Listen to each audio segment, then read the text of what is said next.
Hey, what's up guys? Back again with another video. If you didn't see the last video in this mini-series, this is a series of videos where I'll be showing you how to build an instant segmentation machine learning model that can detect players on a soccer field using V7. This is the second video, so if you didn't see the first one, make sure you check the description below to get to it. But anyways, welcome back everybody. We are now going to annotate our dataset.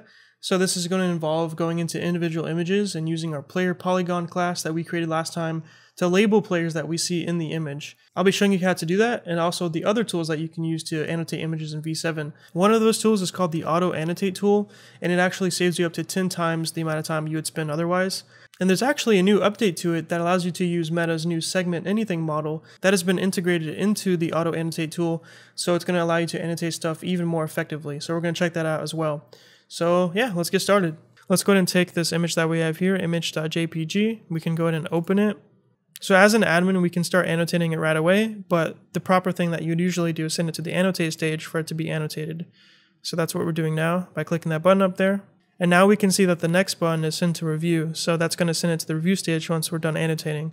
So now let's go ahead and try annotating. And on the side here, you can see all these different tools that you can use to annotate your image or your file that you're working with. So you can hover over each of these to see what they are, and it gives you the different shortcuts that you can also use to use them. So for example, the first one here is just the edit tool. So you can basically use this to select any of your annotations and move them around and stuff like that. Here you have the Auto-Annotate tool, which is pretty cool. I'll show you that in a second. Then you have the polygon tool. This is for directly drawing polygons yourself. You have the brush tool, you have the bounding box tool, ellipse tool for drawing like ellipses and circles and whatnot. You have cuboid tools for drawing cuboids, all these different things here. But we're just going to touch on the basic ones. Now let's say that we want to annotate this image and draw a bounding box over this player. All you have to do is select the bounding box tool and then drag, select a box over that player. And then you can choose a class that has the type of bounding box, but it has to have that specific annotation type, or you have to create a new one if it doesn't exist, okay? So that's how you can create a bounding box type. But of course we have a polygon class, so let's explore the different types of ways that we can sort of draw polygons and annotate polygons on our images or our files, okay? So the first one is the polygon tool. You can select that by pressing P. And to start drawing a polygon, you just go to the object that you want to draw the polygon on, and then just start adding the border. So click, there you go. One by one, you can start adding the border of the polygon that you want to draw. So this is this can take a while, right? But this is how you can achieve more precision than just simply using a bounding box. So be as precise as you can. And this is also why it's important to have a team of annotators doing this for you or helping you. So once you finish drawing that polygon by selecting the point where you started, it will come up with this, and then you can select one of the polygon classes that you have.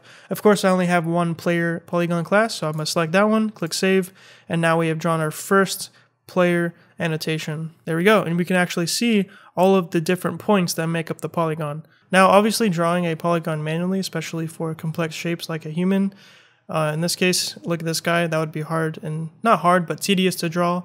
It'd be time consuming. So there are other tools that we can use to make that process easier, such as the brush tool. So click this or press F, and now we can simply paint over the object that we're trying to annotate. And once we are done, it'll automatically give it a polygon. And if we hover over this to see the directions, it'll tell us that we can increase the size of the brush by pressing the right bracket, decrease the size with the left bracket, and also do an eraser with the E. So I'm going to use those tools. So I'm going to decrease it a little bit. There we go, to have it a little more small. Okay, so now that I'm done drawing my object, I can go ahead and press enter to have it automatically create a polygon for it. And there we go, it has created a polygon for that object automatically. So if I press V or click this edit tool up here, I can select it and see all the points that were automatically generated for the polygon. So that's a much easier process than having to do each point by yourself, right? Now it looks like I made a little bit of a mistake here and over annotated on this object a little bit. So what I want to do is edit it. So first go ahead and select the edit tool, click the person, and now you can either drag these individual polygon points back, or you can use the eraser on the on the brush tool if you want to. So we're going to do E, and then we're going to go ahead and start erasing that a little bit. There we go.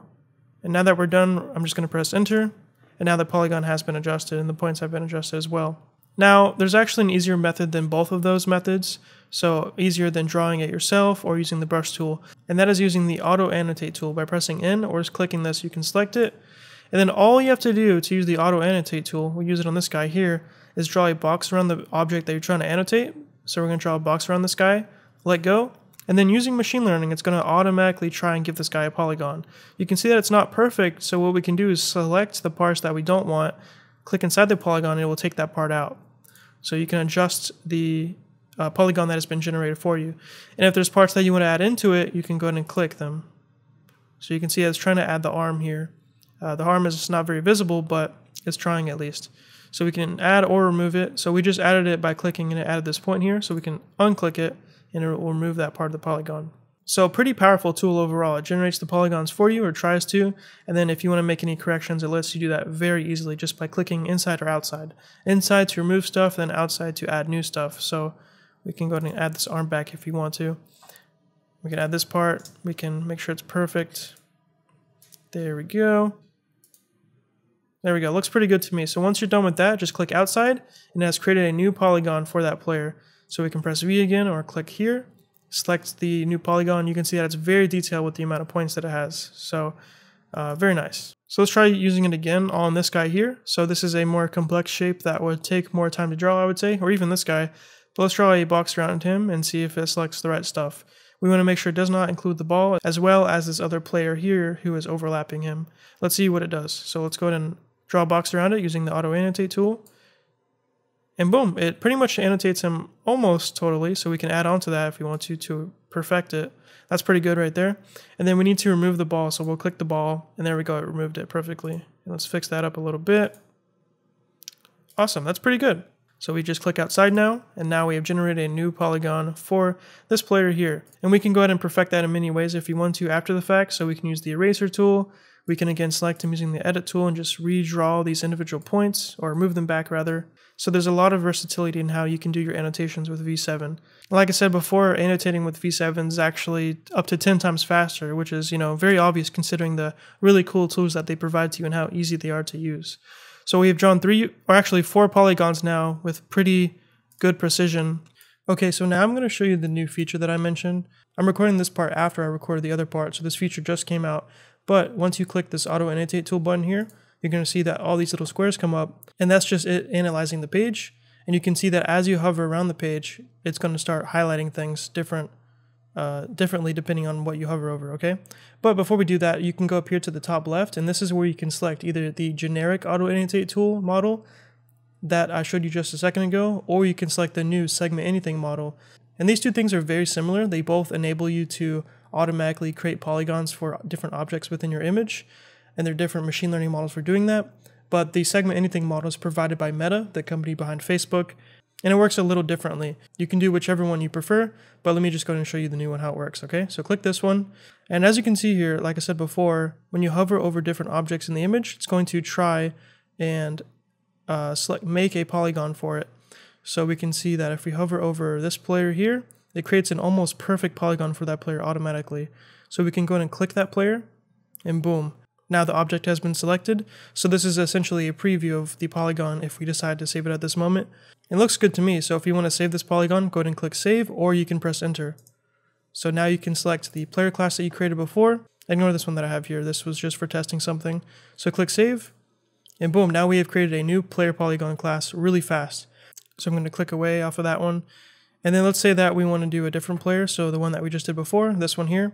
This one's a little more complicated because he's sort of connected with the ball, and also his leg is sort of overlapping with this player here. So let's see how the Segment Anything model performs with that. So click it again, let it analyze, and now hover over the player, and looks like it does pretty good. So, and as we hover over different parts, it's going to try and select it. So as you can see here, it's not perfect, so we just have to find a really good spot. And then let's just click this. Even though it includes the ball, we can correct it just like we can with the other tool or the other model of this. So we can click here.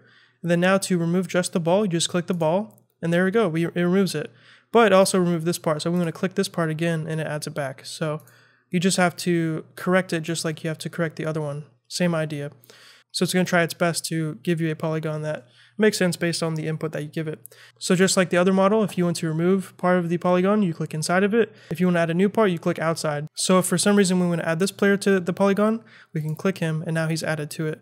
But of course, we don't want to do that. We only want one player. But yeah, that looks good. So we're going to go ahead and click save. click the player, and boom, we have created a new polygon class. So as you can see, the new segment anything model that has been integrated into the Auto-Annotate tool is really powerful. All you have to do is literally click on the thing that you want to try and create a polygon for, and it will try creating a polygon for that. And you can see along the way as you're hovering over different objects how it's going to do it. And if you can't get a perfect one right away, you just click it and then start adding onto it or removing parts from it, the same way that you would do it for the other model of the Auto-Annotate tool. So anyway, as of the time of this recording, it's a really new addition to V7. And for right now, it's only supporting images, so JPG, JPEG, PNG, and WebP files, but it's actually going to be supporting videos in volumes soon, according to the documentation. So it's only going to get better from here. And we can apply the same workflow to any image within our data set to get a good data set that we can use to train a model. So let me just go ahead and annotate the rest of these players real quick, and then we're going to send this to the review stage.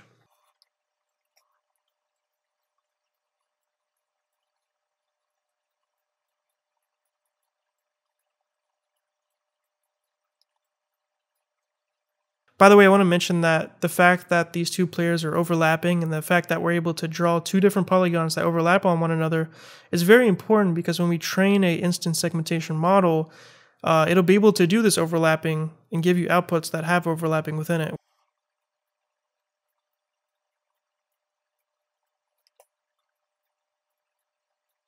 Alright, so I've now annotated all the players on the field using the player polygon class. As you can see, it was very easy using the Auto-Annotate tool. So most of the time, when you can, I would recommend using that tool. Now, obviously, up to this point, I've only shown you the tools relevant to instance segmentation models. So that's going to be any tool related to creating polygons and manipulating polygons. But like I showed you in the beginning, there's a lot of other tools that you can use, such as the ellipse tool, the bounding box tool. We already looked at that one.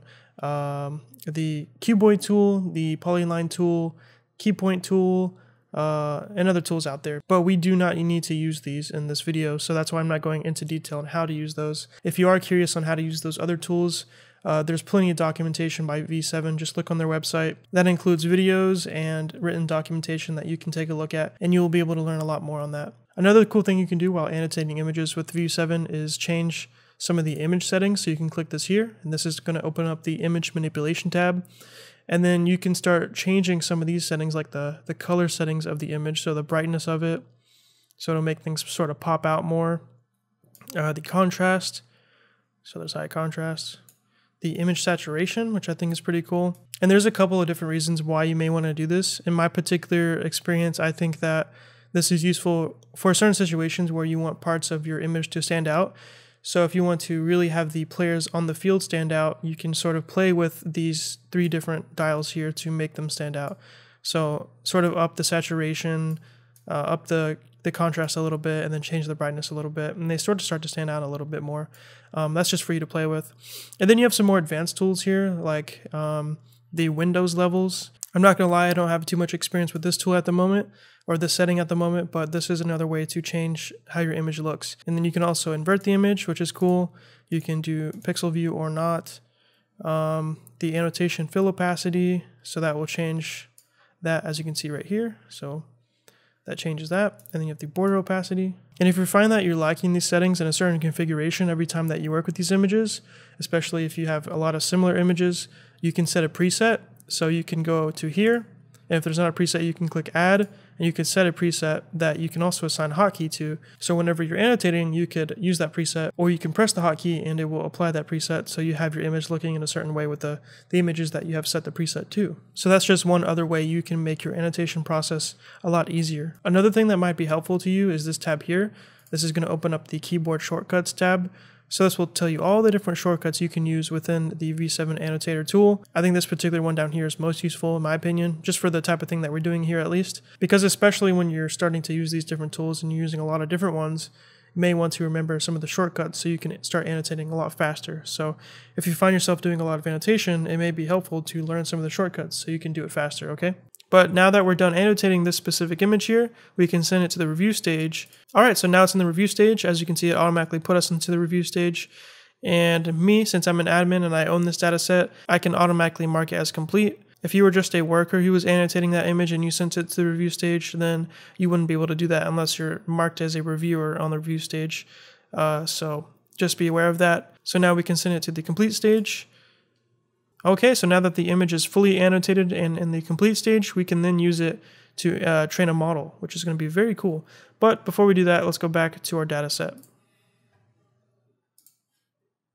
Alright, so now let's go to the quality tab.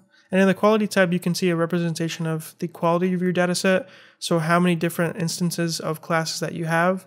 In this case, we only have the player class, and there's only 12 of them, meaning that there's only 12 examples that a model could use to train itself. And if you hover over that, it says less than 30 instances throughout the dataset, this class will not be learnable. It needs examples to learn how to do something, okay? So as you're building your dataset from the ground up, it'll tell you how good the quality of your data is. You know, if it's a low amount of instances, not enough to train your model.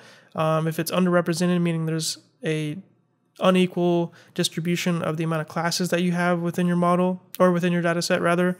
If it's overrepresented, meaning that there's a lot of this class but not a lot of the other classes, stuff like that. So keep an eye on the quality tab so you can know when you can use your dataset to start training a model.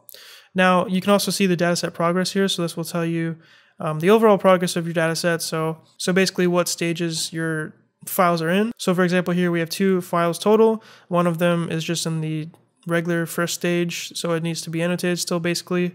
0 in progress, 0 active annotators, and then 1 completed image because we moved that image to the completed stage a second ago. So as it stands currently, we don't have a lot of data, enough data at all to train a model. And generally speaking, you want at least 100 instances of a class to start training a model. So at this point, you would start to add more files and then annotate them, you know, yourself or with a team of people that work with you. Now that the image is in the complete stage, we can also see that it is marked as complete up here. That represents its stage. And it also appears here with a 1. So we can see that there are 1 items in the complete stage. So if we select this, it only shows the complete items. If we click this, it excludes all the complete items. And if we click this again, it resets it. So this is just where you can simply filter your items by different categories, such as their stage, okay? But now that we've taken a look at how we can annotate data within our data set using V7 and how easy it is and how awesome it is, we're going to need a lot more data, of course. And I'm working by myself, so it would be very nice if I can import data that's already been annotated, right? And luckily, Darwin by V7 makes that very easy. You can use the Darwin CLI, the command line interface tool, to import as many images as you need along with their annotations. But we're not going to be doing that until next episode, so stay tuned and I will show you the entire process for importing images, importing annotations, and then training a model with your dataset.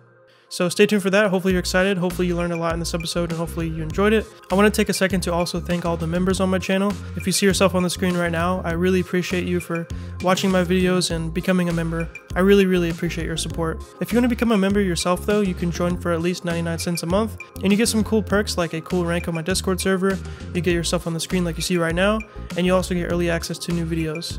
So if that sounds good to you, feel free to join. If not, it's okay. I really do appreciate you watching my videos anyway. And that's all I got. So if you like this video, leave a like. If you want to see more, subscribe, and peace.